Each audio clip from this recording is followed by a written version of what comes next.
Bienvenidos amigos a esta nueva entrega de Diálogo del Pensamiento, como cada semana, contenido de valor. En el día de hoy vamos a conversar con el doctor Leonel Liriano Espinal. Él es médico internista e intensivista y trabaja, ya me imagino mucha gente lo conoce en la República Dominicana, trabaja con células madre. Bienvenido, doctor Liriano, aquí a Diálogo del Pensamiento. Para nosotros es un gran placer tenerlo conversando sobre diferentes temas como lo vamos a abordar en el día de hoy en el programa. Muchísimas gracias por la invitación y aquí estamos para contribuir con nuestro conocimiento en lo que podamos. Defínanos, doctor, qué son las células madre de la manera más simple posible para que nuestro auditorio pueda entender. Correcto. Básicamente las células madres son células que son capaces de autorregenerarse y que no tienen ningún linaje celular específico y no tienen diferenciación. Vamos a tratar de poner esto en una perspectiva más cómoda, en el sentido de que las células madres tienen la capacidad de, cuando se dividen, dividirse en una célula madre y en otro tipo celular. Esa propiedad solamente la tienen ellas. ¿Por qué? Porque las otras células, cuando hacen mitosis o se dividen, siempre se dividen en dos células iguales. Las células madre tienen la capacidad para dividirse en dos células iguales o una célula madre y una célula de otro tipo.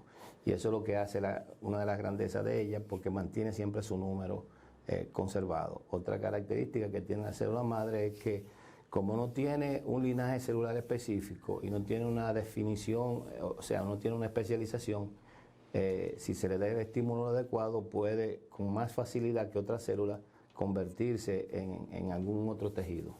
Doctor, ¿quién o quiénes comenzaron a experimentar con células madres en el mundo? El conocimiento de la terapia celular es muy antiguo. Ya a finales de los años 1800 se estaba hablando de estas células que eran capaces de regenerar tejido. Sin embargo, no fue hasta finales del año 1900, precisamente en el año 1962, cuando ocurrieron varias cosas interesantes. Ocurrió la transferencia de núcleo que hizo John Gurdon, el implante de médula ósea de una hermana a otra con una anemia de Fanconi. ¿Qué es una anemia de Fanconi? Una anemia de Fanconi es un tipo de anemia hereditaria que lo que hace básicamente es tener una incapacidad del glóbulo rojo para transportar adecuadamente el oxígeno. Entonces ocurre, y además dificultad para deformarse y poder llegar se parece un poco a lo que sería la anemia de células falciformes, pero en este caso esta anemia es mucho más hemolítica. O sea, se destruyen más los glóbulos rojos. Okay. O sea, podemos entrar en tecnicismo, pero... No, lo que queremos es que sea lo más explícito posible. Entonces decía sobre la historia, el desarrollo. Y ya ahí, ya después del 1962, cuando John Gurdon hace la transferencia de núcleo y posteriormente recibe el premio Nobel junto con Shinya Yamanaka, más o menos en el 2012, por su descubrimiento, y el implante de médula ósea de una hermana a otra que se hizo en ese momento y fue exitoso, ya el término célula madre fue más adoptado y comenzó a investigarse mucho más y se comenzó a tener mucho más conocimiento del tema que lo que se tuvo anteriormente. Por ejemplo, lo que ha sucedido con el COVID ahora, lo que se ha avanzado en el conocimiento y ese conocimiento se ha distribuido tan rápido de inmunología, virología y biología molecular, ha sido importantísimo para el mundo. Eso mismo pasó en ese momento cuando ocurrió lo de John Gurdon y el implante de células de médula ósea de una hermana a otra. ¿Y en nuestro país específicamente, a partir de cuándo podemos? Bueno, la primera persona que yo realmente conocí que estuvo trabajando con células fue el doctor Reinaldo Vargas. Él es un cirujano cardiovascular. Que creo que es de Santiago, ¿verdad? Él es santiaguero, sí, correctamente. Pero vive en la capital. Bueno, él trabaja también en el Hospital Metropolitano. Reinaldo y yo somos muy amigos. Y la primera persona que trabajó con terapia celular que yo recuerdo fue él. Después pienso que soy yo. ¿Y qué tiempo hace que el doctor Vargas inició esos procedimientos? Hace más de 20 años. O sea, yo tengo 21 años trabajando con terapia celular. Él inició ligeramente antes porque nosotros siempre teníamos buena comunicación. Y él hizo, en ese momento, él hizo 6 pacientes. Okay. ¿En qué? En los pacientes con miocardiopatía dilatada, o sea, con el corazón grande. Grande, sí. ¿Y dónde ha sido más exitosa los tratamientos de células madre? Correcto. Donde quiera que nosotros podemos lograr el anidamiento celular. ¿Qué significa el anidamiento celular? Que las células se queden en el lugar que nosotros queremos reparar. Donde quiera que nosotros hemos logrado esto, es donde hemos sido mucho más exitosos. Entonces, doctor, por ejemplo, para hacer entender y entender nosotros también este asunto. Por ejemplo, una persona con problemas de corazón, como ya le digo. Entonces, ustedes implantan células al mismo corazón, al área que entienden donde está el problema. Correcto, en el mismo músculo cardíaco, básicamente. Las enfermedades que nosotros podemos mejorar en el corazón, básicamente son los trastornos del músculo cardíaco y los trastornos de riesgo cardíaco, o sea, de la circulación del mismo corazón. Okay. ¿Y qué otros órganos? Pero ya a nivel cerebral, por ejemplo, ¿se trabaja también? Lo que pasa, mira, ya nosotros no hablamos de terapia de célula madre, nosotros hablamos de terapia celular, porque no solamente las células producen importantes beneficios terapéuticos en los pacientes, sino hay muchos derivados de la célula, o no derivados, sino productos de la célula que producen el beneficio regenerativo sin necesidad de nosotros usar células. Entonces, cuando me hablan de célula, por ejemplo, cuando yo digo célula madre en el sistema nervioso central, con célula madre, o sea, con célula, propiamente dicho, con la tecnología que tenemos en el momento, es muy difícil nosotros lograr crear grandes transformaciones en enfermedades degenerativas del sistema nervioso central. Okay. ¿Por qué? Porque esas células no penetran con tanta facilidad lo que se llama la barrera hematoencefálica, que es un entramado vascular como una red inteligente que tiene la circulación del cerebro para prohibirle a muchas sustancias penetrar con facilidad al cerebro. Un sistema de protección. Correcto, un sistema de protección. Entonces, por esa razón, con células es muy difícil llegar al cerebro. Ahora, ya nosotros tenemos un sinnúmero de otras alternativas terapéuticas que a medida que el tiempo va pasando y el conocimiento va aumentando, se han ido obteniendo, que son productos celulares como son los exosomas. ¿Qué son los exosomas? Los péptidos. El exosoma, en el 2013 se le dio el premio Nobel a 3 científicos, 2 de Estados Unidos, básicamente de Texas, y un alemán, donde ellos demostraron que la forma en que la célula se comunicaba o el idioma de la célula eran estas microvesículas, donde llevaba información para que la célula hiciera una función específica. ¿Qué quiere decir esto? Por ejemplo, una microvesícula, como la palabra casa, tiene CASA, casa. Asimismo, dentro de su interior, esas microvesículas tienen proteínas y otros ingredientes, como los péptidos y otras cosas, que cuando penetran a la célula, llevan un mensaje específico a la célula. Y esa es la forma en que las células se comunican. Este es el caso también del COVID.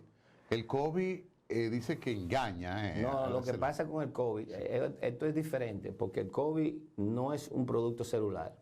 El COVID es un virus, que viene de fuera del organismo, penetra el organismo, entonces tiene lo que se llaman las espinas o spikes en inglés, que se enganchan a marcadores específicos, como son los los IECA, que se enganchan en los receptores IECA, y entonces desde ahí penetran al interior de la célula. Pero el problema con el COVID no es directamente que engaña a la célula, sino que tiene una forma de reproducción rápida. Y como el sistema inmunológico, cuando está ligeramente alterado, dura un poco de tiempo para combatirlo. Cuando el sistema inmunológico en muchos casos se da cuenta de lo que está pasando, responde muy agresivamente y ahí viene lo que se llama la tormenta inmunológica, que es lo que termina matando a los pacientes, le daña los pulmones, le daña otras estructuras. Inclusive hay un síndrome importante post-COVID donde los pacientes están teniendo desde depresiones hasta el agotamiento, daño en el corazón, daño en el cerebro, daño en los riñones, daño en el hígado, un sinnúmero de cosas que han ocurrido, que hemos ido viendo post-COVID, que también mucha gente se le atribuye a la vacuna. Ahora, cuando tú comparas los resultados de lo que pasa en el post-COVID con los resultados de lo que tienen los pacientes vacunados, la diferencia es miles de veces a favor de los pacientes con la vacuna, en el sentido de protección. Doctor, por ejemplo, hay una enfermedad que está gravitando extraordinariamente en la sociedad postmoderna, es la diabetes.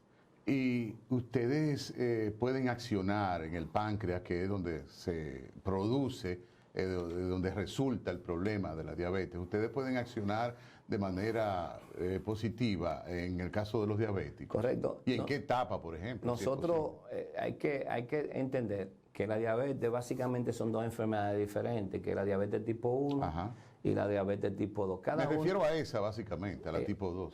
Cada una tiene unas subdivisiones diferentes que podríamos nombrarlas, pero la diabetes tipo 1, en sentido general, no es dependiente de la herencia. No tiene nada que ver con genética. Estamos hablando en términos generales. Ahora bien, lo que se produce más que nada en estos pacientes es una agresión del sistema inmunológico hacia el páncreas. Y lo termina destruyendo. Lo mismo que pasa, por ejemplo, en la situación del COVID con los pulmones. Sí. Entonces, como tú te das cuenta, hay enfermedades que producen síndromes inflamatorios en lugares específicos.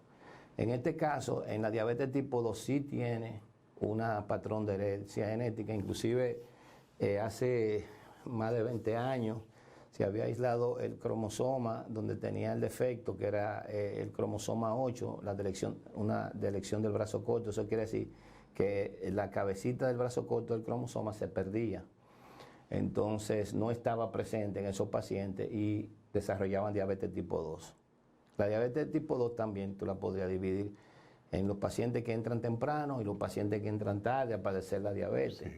Mientras más tarde aparece el síndrome, mejor pronóstico tienen los pacientes. Me imagino. Que sí. Exacto. Entonces, en la diabetes tipo 1, lo que sucede es que en esos pacientes el páncreas, por el daño que tuvo secundario a la agresión del sistema inmunológico, no produce suficiente insulina o no produce insulina. En el otro tipo, en el tipo 2, lo que ocurre es, en la mayoría de los casos, que hay una resistencia de los receptores insulínicos para que la insulina trabaje. Y generalmente eso tiene que ver con patrones inflamatorios. Nosotros, por ejemplo, en el tipo 2, en este momento tenemos mucho más facilidades de inferir y mejorar a los pacientes, porque nosotros con la técnica que usamos producimos inmunomodulación, disminuimos la inflamación y los receptores responden mucho más fácil a su insulina. Entonces podemos decir, doctor Liriano, que un paciente que ha sido diagnosticado con diabetes tipo 2, esa es la diabetes mellitus, ¿verdad? Sí, diabetes mellitus. Ok, con diabetes mellitus puede ser sometido a un tratamiento. Yo pienso que sí. Sí. ¿Usted tiene experiencia en ese aspecto? Sí, tenemos experiencia en ese aspecto. Nosotros tenemos... ¿Y cómo es la prognosis de esos? Si el paciente es bien seleccionado, pues nosotros tenemos criterios cómo seleccionar los pacientes. Si el paciente es bien seleccionado, le va muy bien a los pacientes. Bueno, doctor Liriano, ahora nos va a permitir unos momentos para nosotros cumplir con nuestros compromisos de publicidad y regresamos en breve en esta importante plática aquí en Diálogo del Pensamiento. No se vayan.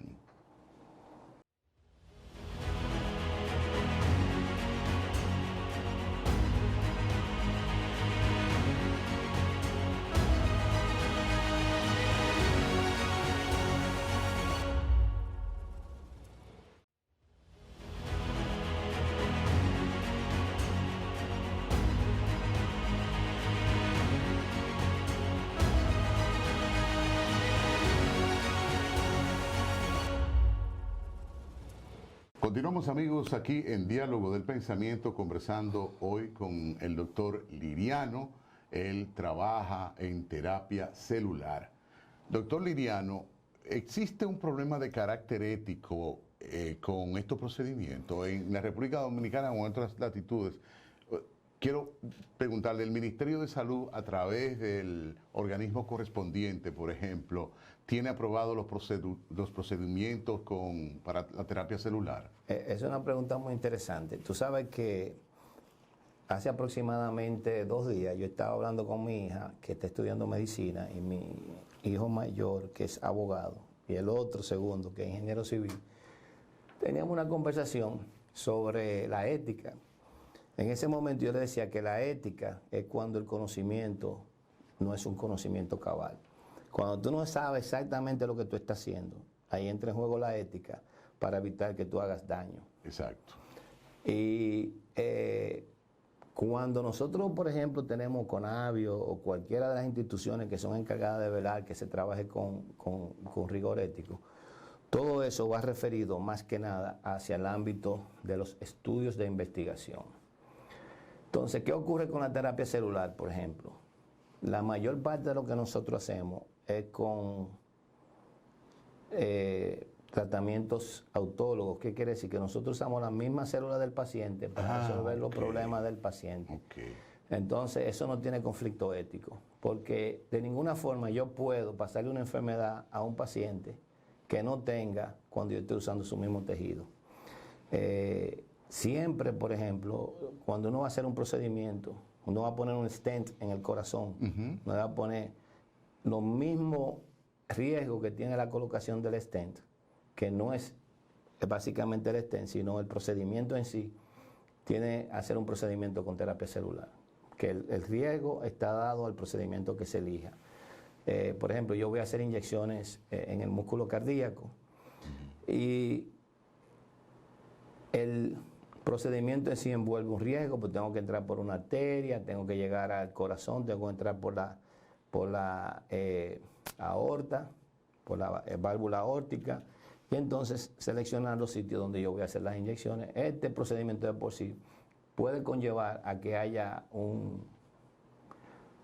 accidente mientras se esté haciendo el procedimiento, pero las células no son las que hacen daño, porque estamos usando las mismas células del paciente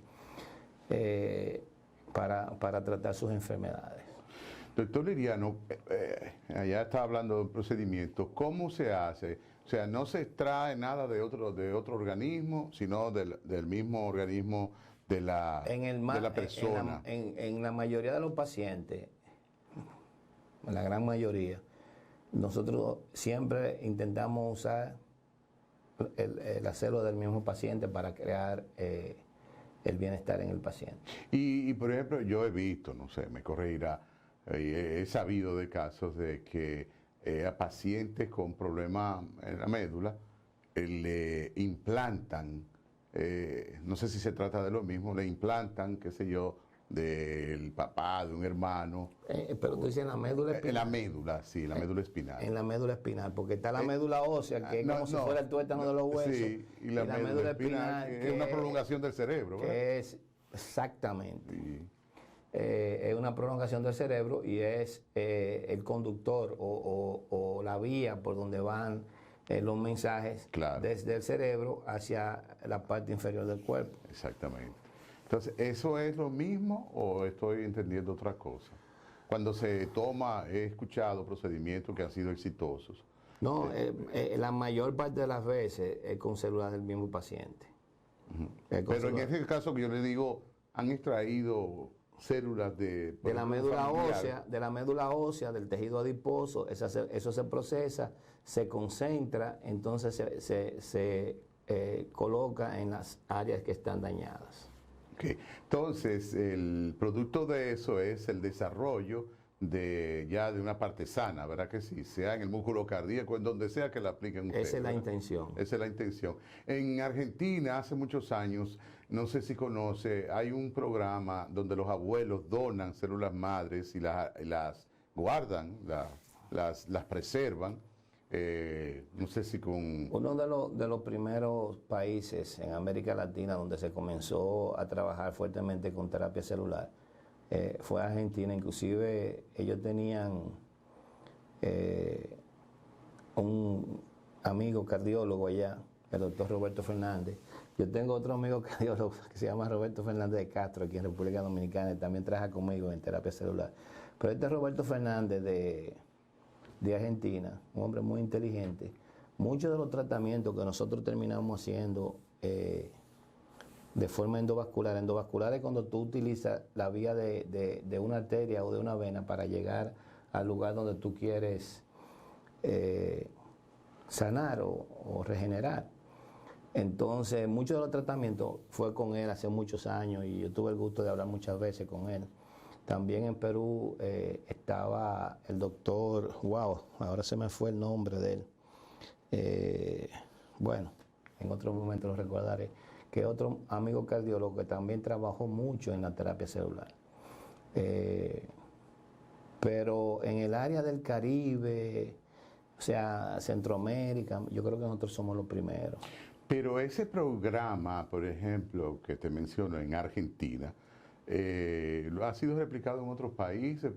Yo entendí, porque un amigo me contó eso, que había sido muy exitoso. Mira qué es lo que porque el sucede. extraer células, por ejemplo, de los abuelos, que creo que es el caso de... Es una forma bonita de tú crear bancos de células para tú tratar en el futuro familiares o amigos, cualquier persona que tenga una enfermedad. Eso es perfectamente factible. Claro, pero tú tienes los bancos de sangre donde la gente dona sangre y se le pone a otra gente, más o menos algo parecido. Algo parecido. Lo que sucede con las cosas es que hay que irlas regulando para que al final no termine perjudicándose el paciente, porque va a entrar en procedimientos muchas veces la industria, la especulación y el manejo económico.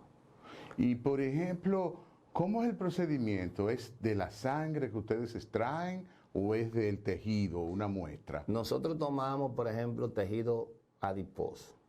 Okay. Entonces, el tejido adiposo es rico en células mesenquimales. Entonces, ¿qué es el mesénquima? El mesénquima es como el cemento que tú pones entre los bloques para que se pegue. Ok, perfecto. Eso es el mesénquima. Entonces, esas células mesenquimales no tienen una definición, como te dije anteriormente, no tienen un linaje celular específico ni tampoco tienen una especialización. Son una especie de células que no han tomado una forma de un órgano o de un tejido específico, sino que están ahí. Y esas células nosotros la separamos de lo que sería ya el tejido adiposo propio, la liberamos de él y la activamos para poder usarla en los pacientes. Doctor, son alcanzables desde el punto de vista económico, porque hay maravillas en las ciencias médicas, pero hay cosas, procedimientos que son difíciles. ¿Cómo andamos en ese aspecto? Bueno, depende de lo que tú te quieras hacer, porque dentro de la terapia celular hay muchas opciones en este momento que se pueden utilizar para beneficiar a los pacientes. Háblanos de una de las más comunes. Hay opciones que van desde $150 hasta $20,000, inclusive hasta más, dependiendo de lo que se quiera usar, el paciente quiera usar. Víctor, desde que yo comencé a leer algo sobre, que estaba en el colegio, que leía algo sobre ciencias naturales, anatomía y eso, siempre escuché que el hígado es un órgano noble y que tiene una alta capacidad de regeneración. Eso es correcto. ¿Es objeto también el hígado de regeneración celular? Bueno, de terapia celular. El hígado es un órgano muy ejemplar porque tú puedes tener un gran porcentaje del hígado dañado y si tú le quitas lo que lo está agrediendo. O sea, quitarle un pedazo, como si se cortara un pedazo. No solamente eso, por ejemplo, nosotros hemos visto casos interesantísimos de pacientes que han hecho cirrosis secundaria a infecciones virales. Y una vez el paciente, porque tenemos la ventaja en este momento de que hay medicamentos que curan la hepatitis. Sí. Tanto la C como la B. Entonces, una vez se cura el paciente, se le quita ese virus, el hígado se regenera y vuelve a funcionar bien con el tiempo. Y ya eso se está viendo con cierta frecuencia. El hígado es un órgano hecho para que no falle. Entonces... Y muy trabajador también. Correcto. Eso es que en su estructura como tal, muchas de las células del hígado tienen capacidad de producirse como si fueran células madre. Okay. Y otra enfermedad, doctor, donde siempre, y conversaba con un amigo recientemente, médico, hablaba sobre el tema del páncreas, de cáncer. Y yo le decía, bueno, pero ¿y cómo se puede prevenir? O sea, eso hay muchas cosas que en la ciencia médica utilizan la palabra y el concepto prevención, pero después que tenemos la enfermedad, me dice, no, se habla de un 9%. Y yo, será en una sociedad, un estudio de una sociedad de 300 millones de gente. No. Porque aquí todos los casos que yo he conocido 9 o 10 casos de cáncer de páncreas, todos se han ido, doctor. Sí, eso es correcto. Entonces, ¿qué esperanza puede representar la terapia celular para esos casos? Tú has entrado en un renglón muy interesante.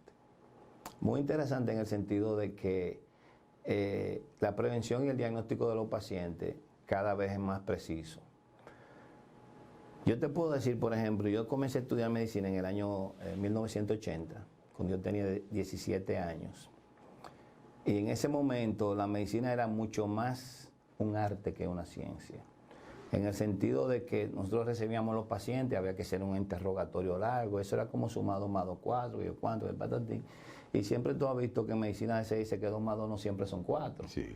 Entonces, era con lo que nosotros teníamos, que nos traía el paciente y nos enseñaba algunos resultados de laboratorio, nosotros decíamos, el paciente tiene tal cosa. Por experiencia, muchas veces acertábamos en el diagnóstico, pero otras veces no, y muchas veces no podíamos llegar a lo que estaba ocurriendo con el paciente. ¿Qué ocurre? Que a medida que el tiempo ha ido pasando, se ha hecho más factible llegar a los diagnósticos precisos de los pacientes, y mucho más temprano. Yo fui hace 9 años, casi 10 ya, a un congreso que se hizo en Boston, que fue el primer congreso de biomarcadores que se hizo. ¿Qué son los biomarcadores? Son proteínas específicas que determinan qué tipo de células nosotros estamos viendo o qué tipo de sustancia estamos accesando o si estamos viendo una bacteria, un virus, etcétera, etcétera. Eso es como la placa que nos dice a nosotros de quién corresponde. A quién corresponde. Entonces, nosotros comenzamos viendo biomarcadores en el cáncer precisamente, con los marcadores que nos decían del cáncer de mama, del cáncer del pulmón, pero ya hay miles de biomarcadores que nosotros podemos aplicar, o sea, no aplicar, investigar, a ver si lo encontramos en los pacientes. Y con el tiempo eso va a ser más todavía. Lo que te quiero decir, que con un estudio que se le haga a un paciente 1 vez o 2 veces al año, nosotros vamos a hacerle una cantidad de biomarcadores que nos va a determinar si el paciente tiene una enfermedad inicial. En ese mismo congreso, uno de los médicos más inteligentes que yo conozco estaba teniendo una disertación y le preguntaron que qué iba a pasar cuando nosotros descubriéramos un paciente con un tipo determinado de cáncer y después no lo pudiéramos tratar porque no teníamos cómo. ¿Qué ocurre? Que en ese momento él dijo, bueno, lamentablemente como tú dices, sin embargo ya hoy en día eso es fácilmente contestable porque en este momento no lo podemos tratar, pero en el futuro sí. Nosotros, dentro de, yo diría 20, 25 años, la mayor parte de las enfermedades que afectan al hombre van a ser tratadas y curadas efectivamente. Entonces, la prevención se va a hacer muy fácil. Yo a un paciente le voy a tomar una muestra de sangre, voy a hacer los miles de biomarcadores que vamos a tener en conocimiento en ese momento, millones, y si sale uno patológico lo vamos a tener expresado y vamos a tratar de tratar a ese paciente antes de que haya inclusive manifestación clínica de la enfermedad. Si no lo podemos agarrar por ahí, con los estudios de imágenes y los estudios genéticos que ya tenemos acceso, eventualmente se va a diagnosticar. O sea, que el médico clínico, el que tú vas, por ejemplo, como yo, internista o algo, que te vas y te sientes y comenzamos a conversar, eso va a pasar la historia. A la gente va a ir a las clínicas y se le va a tomar su muestra y se va a diagnosticar cuáles son las probables enfermedades que pudiera tener con esas 3 renglones que te dijimos, los biomarcadores, los perfiles genéticos y los estudios de imágenes. Nosotros vamos a tener ahí diagnosticadas prácticamente todas las enfermedades que puedan existir y eventualmente los tratamientos.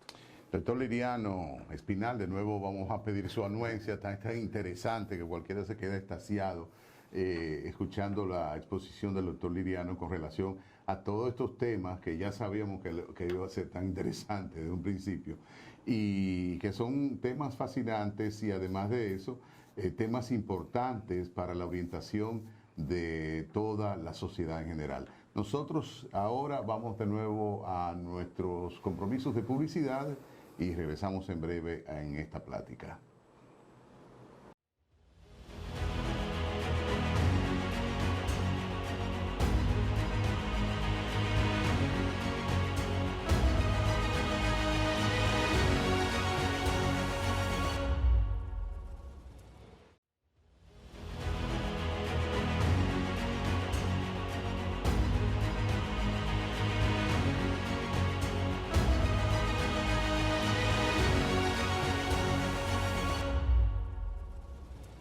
Estamos de regreso a Diálogo del Pensamiento, hoy conversando con el doctor Liriano Espinal.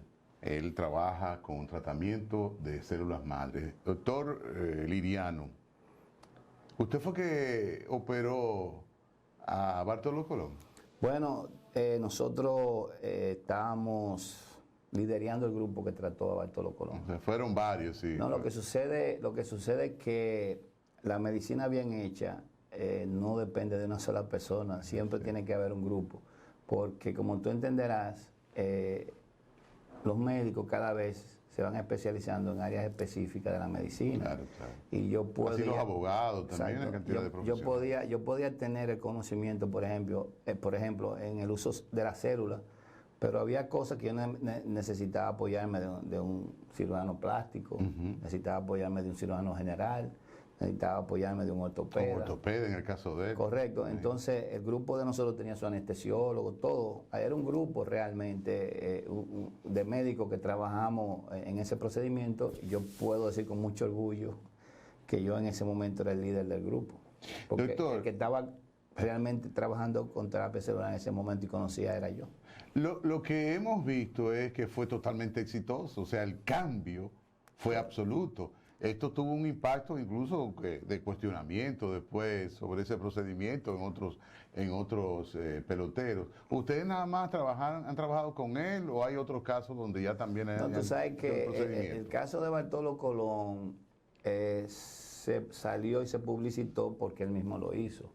Nosotros como médicos no estamos autorizados de hablar de los tratamientos que le hacemos a ningún paciente, a menos que el paciente no autorice o que el paciente previamente hable del tema.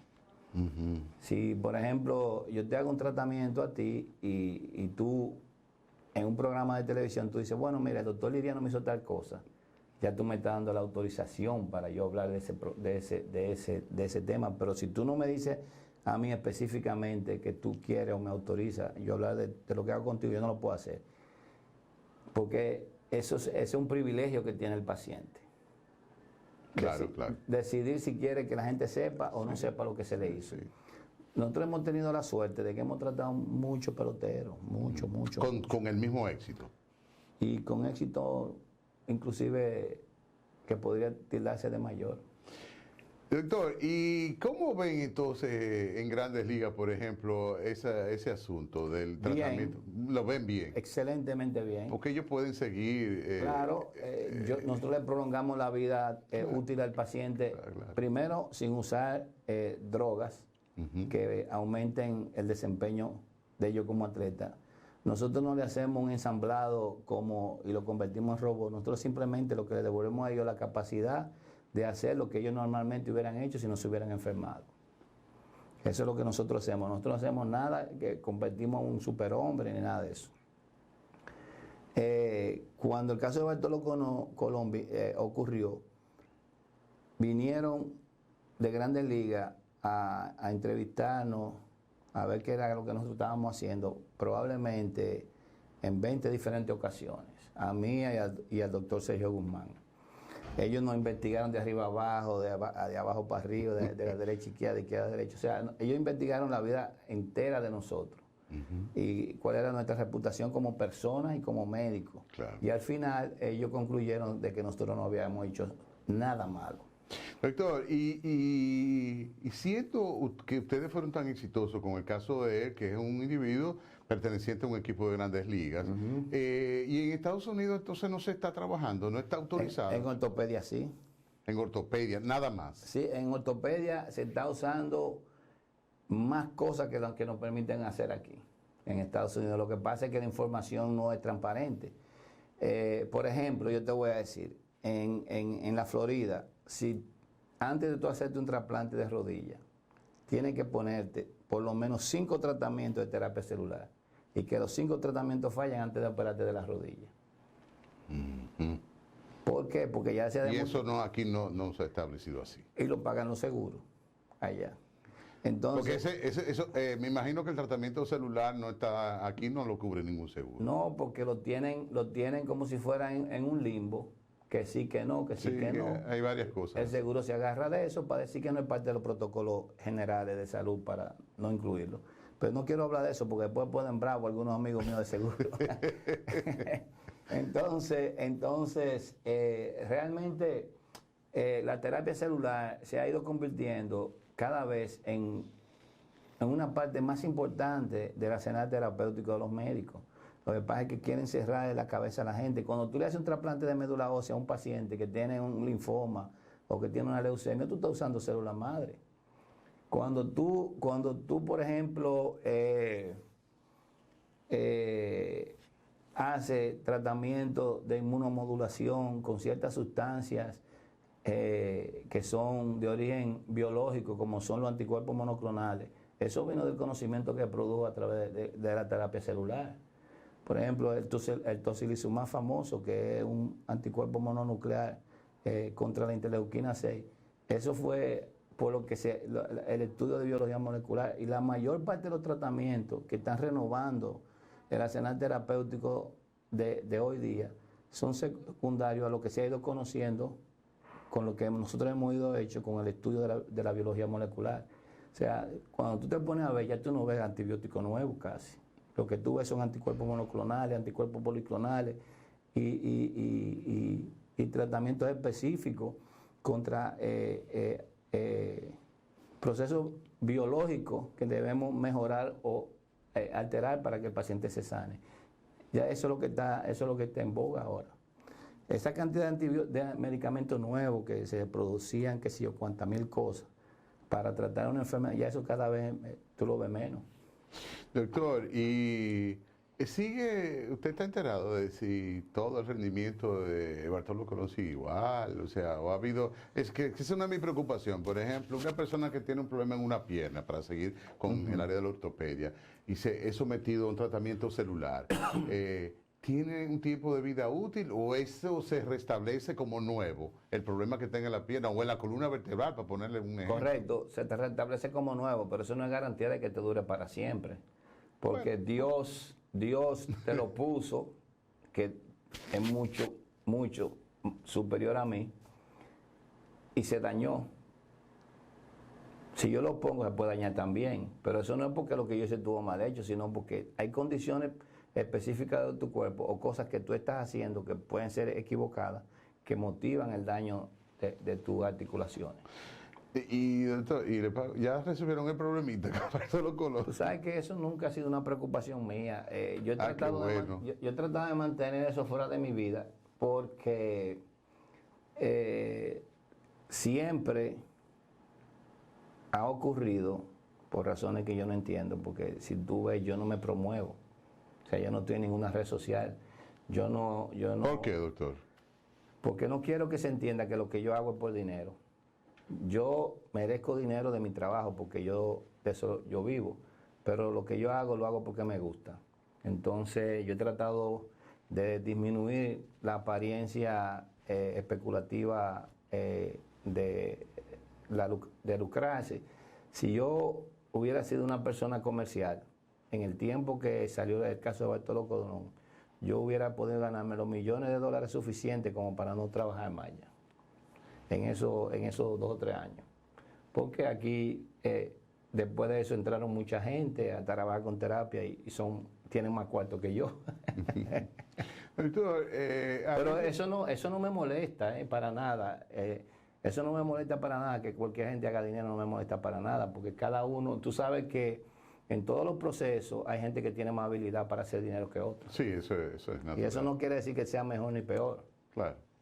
Doctor, nosotros hemos visto aquí en la República Dominicana ciertas acciones que cuestionan, bueno, en el caso de un médico que es esposo, creo, de la señora Nancy Álvarez. Ok. Álvaro Scooping. Sí, ¿cuál fue el problema? ¿Era el problema de su acreditación o era cuestionando el procedimiento? Yo de verdad, mira, yo no tengo el juicio de criterio de valor ahí para saber qué estaba pasando. Porque lo primero es, yo conozco a Álvaro, y Álvaro es una persona... Él es un médico certificado. Correctamente, ¿no? Y ha estudiado en buenas universidades y en buenos centros. O sea, y tiene un buen entrenamiento médico. Yo, por ejemplo, eso es lo que conozco de él. He tenido la oportunidad de hablar con él en algunas ocasiones. Y es una persona cordial. Por lo menos a mí me ha tratado con muchísimo respeto. Igualmente lo ha hecho Nuria conmigo. Ella me trató con muchísimo respeto también. Y yo en ese pleito nunca me quise meter. Nunca me quise meter porque no le veía sentido, realmente. Doctor, en el caso de la artrosis, que tengo las 2 siguientes preguntas, me la encomendaron. La artrosis, por ejemplo, ¿se puede tratar con éxito en un paciente que no sea ya un anciano? Yo no sé si eso tiene que ver. No ya tan anciano también. Yo te dije ahorita que en lo que pasa es que nosotros los dominicanos a veces queremos que las cosas sean mágicas. En la Florida, tú tienes que hacerte 5 tratamientos con terapia celular antes de operarte de rodilla. Aquí tú le haces un tratamiento a un paciente y si el tratamiento no fue exitoso, ya está incómodo. ¿Y qué puede provocar lo que no sea exitoso? Por ejemplo, un tratamiento de celular. Infinitas cosas, pero en la mayoría de los pacientes nosotros siempre tenemos respuesta positiva en los pacientes, en mayor o menor grado. Ahora, ¿qué podría hacer? Por ejemplo, la calidad de la muestra que se tomó en ese momento no fuera buena, que no equivocáramos en el procesamiento, que duráramos mucho tiempo para hacer la inyección, que usáramos una inyección con una aguja muy pequeña y las células se dañaran. O sea, hay muchos factores. Hay muchos factores que pueden influir en eso, inclusive que el paciente luego del tratamiento haga un desarreglo. Por ejemplo, vaya y se meta 2 o 3 litros de whisky en día consecutivo. Hay un sinnúmero de cosas que pueden influir en que el tratamiento no sea exitoso, pero lo que la gente tiene que entender es que no todos los pacientes a ningún medicamento responden igual. La mayoría responde de una forma similar y eso es lo que nosotros hemos visto con la terapia celular también. O sea, yo tengo más de 20 años trabajando con terapia celular y todavía tengo cierta vigencia sin hacer ninguna promoción. Quiere decir que algo estamos haciendo bien.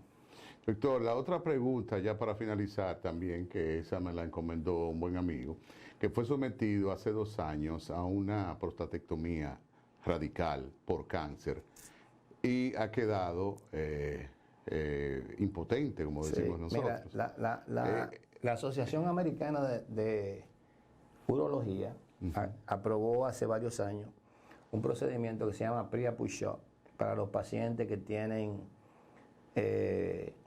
cierto grado de impotencia celular, impotencia o disfunción eréctil. Y se está usando. Ahora, muchos pacientes, los que necesitan un tratamiento combinado, por ejemplo, en los pacientes con prostatectomía, tú no le puedes poner testosterona, porque la testosterona induce al crecimiento de las células tumorales de la próstata. Aunque ya no la tenga, doctor. Bueno, que si queda algún remanente, acelera el crecimiento de ese tejido. Entonces, tú tienes que usar una combinación de medicamentos y cosas con lo que dijimos, el pre-push-up, que ayuda en la mayoría de los casos que el paciente mejore su condición de disfunción eréctil. Doctor, ¿dónde está ubicada su clínica, su consulta? Para Nosotros, mira, yo tengo un consultorio en la Unión Médica, tengo un consultorio en el Centro Médico Cibao, pero realmente donde yo estoy haciendo mi práctica ahora mismo es en Los Jardines, en un centro que tenemos ahí que está en la calle República del Líbano número 7. República del Líbano número 7. ¿Y teléfono? 809-608-4227. Ese es un WhatsApp y el número de mi secretario. Ok, pues, doctor, ¿cuáles son los 4 polvos que hacen daño? Mira, los 4 polvos blancos que hacen daño. 4 polvos blancos. El azúcar. El azúcar. La sal. La harina de trigo, ¿verdad? Ajá. Y la cocaína. Muchísimas gracias. Y el azúcar es el peor de todo. Es el peor de todo, ¿verdad que sí? Bueno, ya lo sabemos y lo saben los amigos televidentes. Doctor Leonel Liriano Espinal, muchas gracias por haber estado con nosotros. Ha sido un gran placer para mí. Compartir aquí estos minutos de diálogo del pensamiento con temas tan importantes como son los de la terapia celular, y además de eso, como una persona de mucha experiencia, además que como profesional especialista en el área de intensivista e internista. Sí. Entonces, los temas abordados han sido bien claros. No puede negar que ha sido profesor de muchos años, de muchas generaciones. Gracias. Sí, quería decirte también, agradecerte que me invitaran, me sentí muy cómodo en el programa y que quizás pudiéramos hacer un programa en el futuro hablando de lo que viene, qué va a hacer la medicina en el futuro. Eso es interesante porque normalmente el grueso de la sociedad se anquilosa, como dijiste, pensando en recursos que ya no son, ya están pasados de moda, y no piensan en lo que viene. Correctamente. Lo que hablábamos hace un rato aquí sobre la diabetes, que me decía un buen amigo, un gran cardiólogo, me decía, no, eso en 2 o 3 años ya, eso no va a ser un problema de salud pública. Sí. Bien, muchas gracias, doctor. Nosotros volveremos la próxima semana a Diálogo del Pensamiento. Comunicación con valor. Hasta entonces.